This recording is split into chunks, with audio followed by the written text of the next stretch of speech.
नमस्कार साथियों, कैसे हैं आप? आशा करता हूँ आप सब अच्छे होंगे।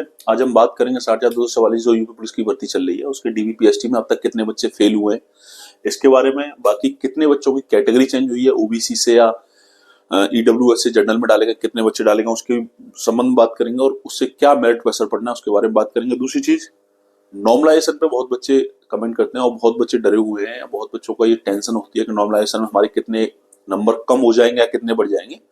तो उस टॉपिक पर भी आज हम बात करेंगे। नॉर्मलाइजेशन क्या है, किस तरह से मिलता है, उस पर भी हम बात करेंगे। तो सबसे पहले हम बात करें डीबी। कल तक का मैं आपको डेटा दे रहा हूँ, कल तक का जो कलेक्ट किया है लगभग 88,521 बच्चों का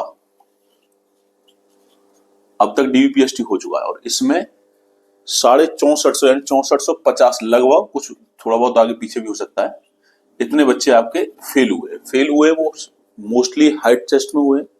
एक आध बच्चा शायद उसमें डॉक्यूमेंट कुछ गड़बड़ी हो तो हुआ, मोस्टली हाइट टेस्ट में फेल हुए।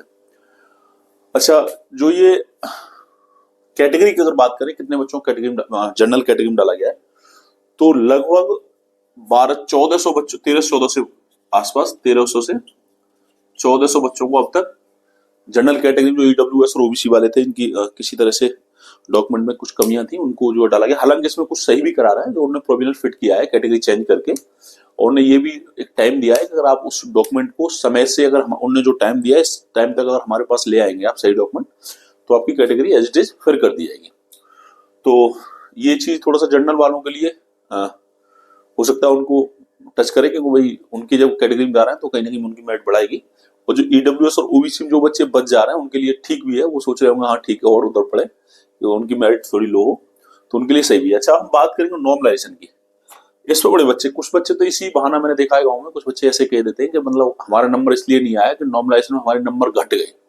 और इस बात को एक वो अपने एक सर्किल में एक बहाना बना देते हैं और एक कुछ नहीं, हमारे नॉर्मलाइजेशन नंबर घट गए। तो मतलब कुछ ये, अब मैं इसके बारे में बताऊंगा पहले होता क्या है और क्यों होता है। जैसे 4 शिफ्ट में, सपोज 4 शिफ्ट में पेपर हुआ। अब 4 शिफ्ट का पेपर, ये तो है नहीं कि सेम पेपर एक तरीके का कोई हो। कोई पेपर थोड़ा सा इजी हो सकता है, कोई थोड़ा सा हार्ड हो सकता है, कोई थोड़ा सा मीडियम हो सकता है। ये पॉसिबल है ही नहीं, मतलब एक जैसा हो पाए, ये पॉसिबल है ही नहीं।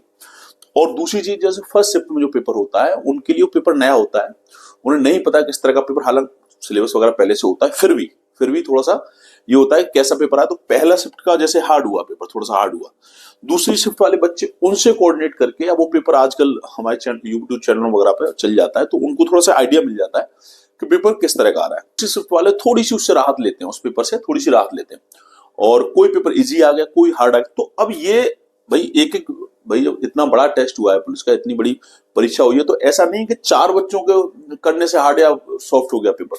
पूरी शिफ्ट, अब पूरी शिफ्ट में बताओ कितने, 4-4, 5-5 लाख बच्चे। अगर अब एक शिफ्ट के आ रहे हैं एवरेज मार्क मान लो कि 50 आ रहे हैं, और एक शिफ्ट के आ रहे हैं 70, एक शिफ्ट के कहीं ना कहीं 70 आ रहे हैं, तो सीधी सी बात है ये पेपर इजी है और ये पेपर थोड़ा सा हार्ड है। अब इजी ये 2-4 बच्चों के नहीं, ये पूरी शिफ्ट के एवरेज मार्क होते हैं।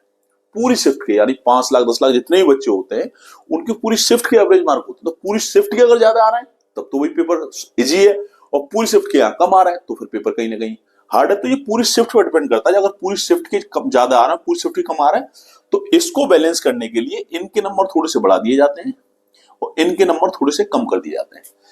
अगर आपके 70 आ रहे हैं, अगर आपको लग रहा है हमारे 70 थे और हमारे 65 कर दिए या 60 कर दिए, तो वही इसलिए कर दिए कि आपका पेपर सरल था। आप अगर इस यहां दे दो तो आपके 50 ही आते।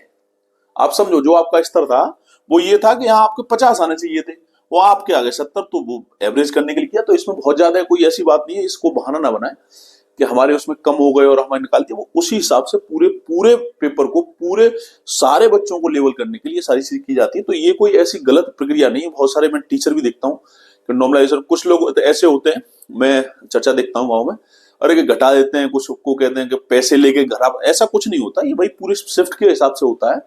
इस पे कोई बहुत ज्यादा उंगली उठाने की या कोई ऐसी आवश्यकता नहीं। बड़ी सही प्रक्रिया और ये होनी भी चाहिए। अगर ये नहीं हुई तो बड़ी बिल्कुल बैलेंस नहीं बन पाएगा।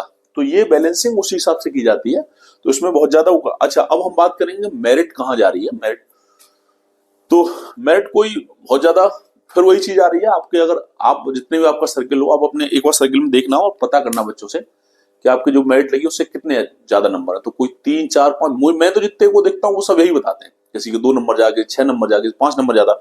क्योंकि एक एक नंबर पे, एक एक डिजिट पे, इस यहाँ पे जहाँ मेरिट लगती है मीडियम बेस होता है, यहाँ एक एक डिजिट पे आपको 10-10, 20-20 हजार बच्चे मिलते हैं। मैं आपको पहले ही बताया था, एक एक डिजिट पे 15-15, 10-10 हजार बच्चे मिलते हैं। अगर एक डिजिट गिराएंगे 20 हजार बच्चे निकल जाते हैं, एक डिजिट गिराएंगे 15 बच्चे निकल जाते हैं। तो मेरिट बहुत ज्यादा बढ़ने की उम्मीद नहीं है, वैकेंसी ज्यादा है।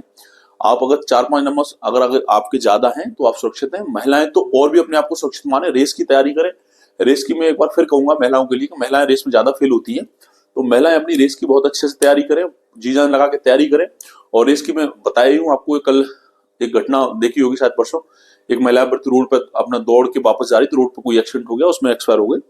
तो थोड़ा सा रोड से बचें, कच्चे ग्राउंड पर दौड़ने का प्रयास करें। अगर कच्चा ग्राउंड नहीं है किसी के यहाँ तो रोड, लिंक रोड पर कोशिश करें, और वो भी नहीं है तो रोड पर चले तो साइड से दौड़ के और सुरक्षित सतर्क रह के दौड़ें। तो बाकी अपनी तैयारी में लगे रहिए, मेरी शुभकामनाएं आपके साथ हैं, आप जरूर सफल होंगे।